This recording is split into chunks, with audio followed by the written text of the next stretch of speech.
Hi, this is just a quick demonstration of, stuff you can do in City of Heroes and City of Villains. I'm making this for a friend of mine who, is actually a little curious about it. She, plays World of Warcraft. I guess when she's not studying osteo, something you have to go to medical school for a few years to be able to pronounce. At any rate,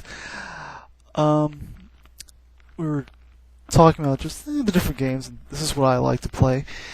And I I did a little demo, kind of like a little tour of the SG base I did for a group I play with.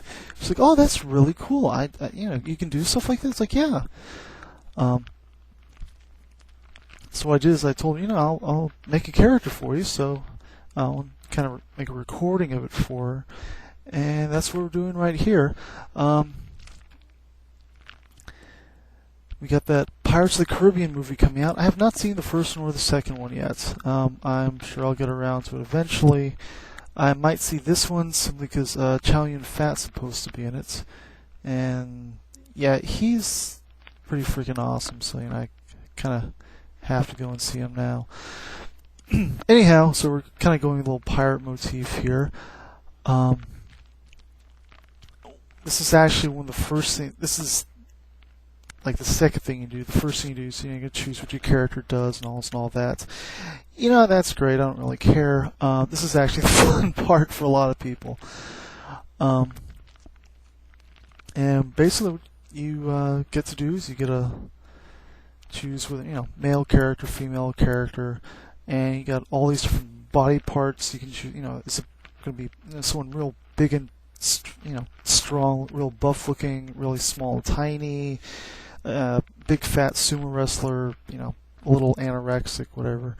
You got a lot of options, and you can actually make, something really unique looking that, you can be playing, and it's like, hey, wait, there's that guy I played with last week, or, there's Bob, there's Frank, there's Sue.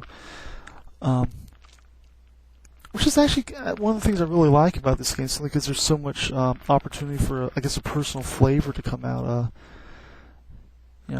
Kind of not quite a Rorschach or a personality test or anything. I'm not going to get that deep, but it's like usually most people got a way they like to do things, and give them a chance, you'll see how it comes out.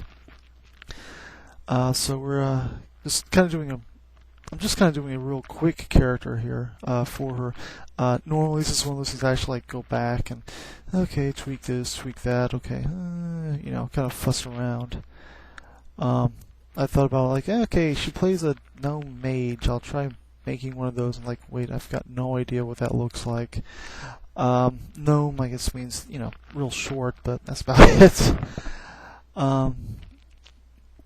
But usually when I make a character, you can just come up with some real generic whatever. For me, it's just one of those things. I mean, literally the way the character looks will kind of make or break the character for me. And I actually, since I like role-playing games, I kind of like,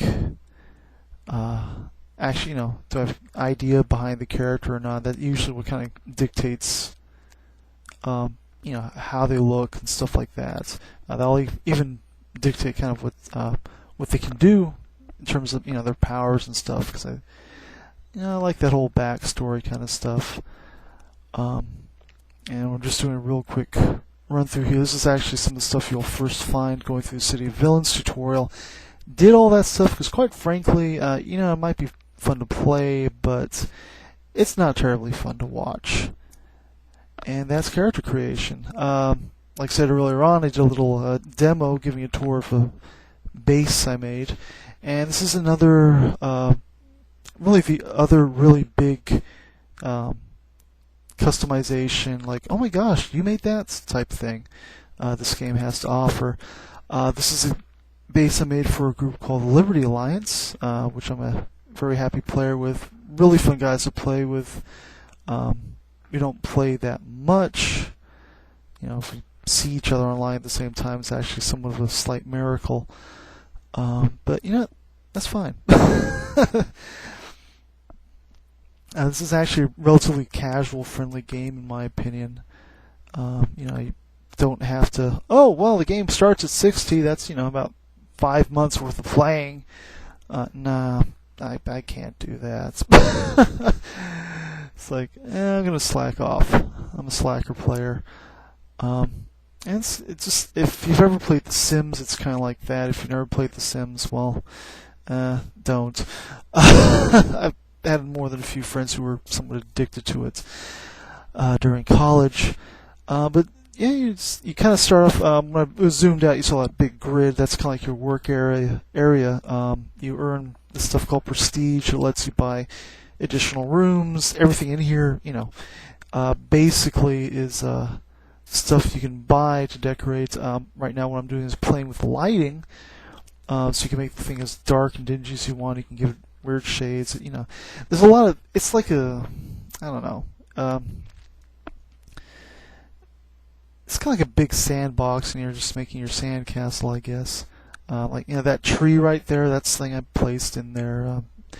There are different things. Some of the stuff in there is actually functional, has an in-game purpose. Some of it's in there just because it kind of looks neat. These posters, someone actually passed those on to us.